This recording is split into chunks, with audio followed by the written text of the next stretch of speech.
Dear Mr. Herman, will you please describe the format and the artistic profile of your festival? Of our festival? Yes. Yes. The unique setting of the Rheingau between Wiesbaden and Rüdesheim, with its vineyards and historical buildings, has been the scenery for the Rheingau Musik Festival since 1988. The festival offers about 150 concerts in more than 40 venues. It is one of the largest in Europe. Classical music is a focus of the festival, but cabaret, jazz and culinary events have a firm position on the program as well. Well-reputed artists, orchestras and chamber music ensembles of worldwide renown have deposited their calling cards in the Rheingau in recent years. Thank you very much. And what is especially your vision about the upcoming edition of your festival? Do you plan any specific themes or events? Yes. Every year the Rheingau Musik Festival is dedicated to certain themes and events. This upcoming summer, the composer portrait of Kaya Zariaho will be in the foreground, besides other main focal themes such as Schumann 200th birthday, Chopin 200th birthday, and Wanderlust. The German is Fernweh. In 2010, we will also be focusing on opera, especially on a Beijing opera by the German composer Karsten Gundermann. In addition to that, we introduce our new series Rendezvous With. That means we invite some artists in which the presenter Katharina Eickhoff interviews Martin Grobinger, Menachem Bressler and Christoph Eschenbach. Will you please highlight some of the composer's works and performance?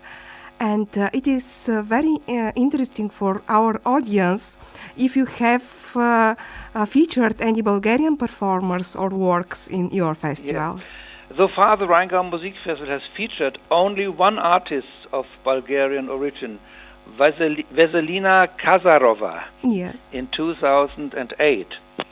This season's list of internationally renowned soloists includes the pianist Daniel Barenboim, Rudolf Buchbinder, Fasil Say, Hélène Grimaud, or Piotr Andrzejewski, and the violinists Anne-Sophie Mutter, Arabella Steinbacher, Isabelle Faust, or Renaud Capuçon.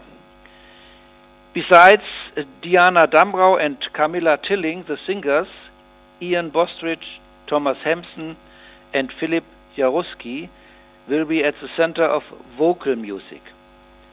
Among this summer's guest artists are such prominent ensembles and orchestras as the Winsbacher Knabenchor, that means the Winsbach Boys Choir, Ammerchord, the orchestra of the Mariinsky Theatre led by Valery Gergiev, the City of Birmingham Symphony Orchestra and its music director Andres Nelsons, the Sydney Symphony Orchestra under the baton of Vladimir Ashkenazy, the Radio Symphony Orchestra of Frankfurt, in German the HR Sinfonieorchester and its chief conductor Pavo Järvi, or the Gstaad Festival Orchestra conducted by Maxim Vengerov.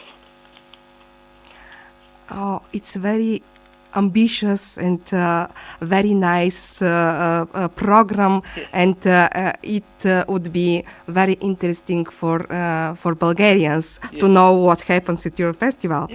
And would you please describe your audience? Although the concerts are mostly visited by the 50-plus generation, the Rheingau Musik Festival offers concerts for people of all ages. Our audience is well educated and accustomed to high standards. We are proud to say that we meet these high expectations year after year.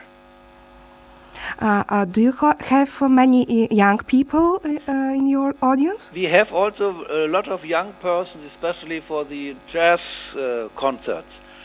And that's one of our main interests, to have a young audience, and we every year we have a lot of young persons, especially here nearby. There is a university, the European Business School, and those students are very interested in our program.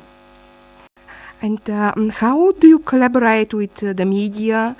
Do you record or produce the festival program? Yeah, the Hessian Broadcasting Service, the main radio in Hessen, in Frankfurt, supports the festival with both nationwide and international broadcasts of our concert events. HR2 Kultur, that means is a special department of the radio, for example, regularly broadcasts live and recorded concerts. These concerts can be heard throughout the world via the European Broadcasting Union, the EBU. On its radio programs and on TV, the Hessische Rundfunk also reports in great detail about Hesse's biggest international festival. In addition, the National Broadcasting Service, with the two programs Deutschlandfunk and Deutschlandradio Kultur, is again media partner of the Rheingau Musik Festival for this year's concert season. As in previous years, approximately 15 concert recordings have been scheduled for nationwide broadcast in both programs. We also produce a festival CD with recordings of renowned artists and orchestras every year as well. Thank you. How do you collaborate with other festivals and with the European Festivals Association? One of our most important collaborations this year emerged from a meeting at the EFA. For the first time, the Rheingau Musik Festival leaves behind its regional boundaries to be a guest at the Mosel Musik Festival.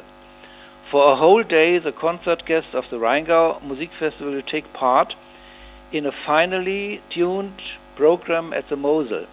In return, the concertgoers, that means the audience of the Mosel Musik Festival, will attend a concert of the Rheingau Musik Festival. Regarding the contacts with other European festivals, we could use the EFA as a forum to share artists and concretize projects with fellow festivals. For example, we cooperated with festivals such as the Emilia-Romagna Festival, the Flanders International Festival, and the Festival Ljubljana, also with the Schleswig-Holstein Music Festival. Also, we have participated in EU projects which were founded by the EU Commission, including our composer portrait with Sofia Gubaidulina in 2003. You have a very special position and very important position in EFA as a vice president. And I'd like to ask you, in connection with this fact, what is your vision about the role of EFA in the future of European culture?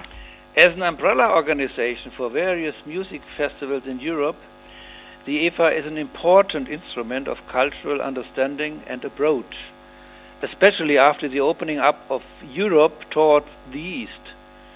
To fulfill this task, we need to preserve the national distinctions. Only what is identified as a specific characteristic can be communicated as such. If we can manage to maintain the cultural peculiarities, everybody involved will take profit from globalization in times of open borders. In the era of globalization, the EFA will be an important forum for the preservation of cultural traditions and at the same time a platform for musical understanding. These can only thrive when national identities are recognized and acknowledged.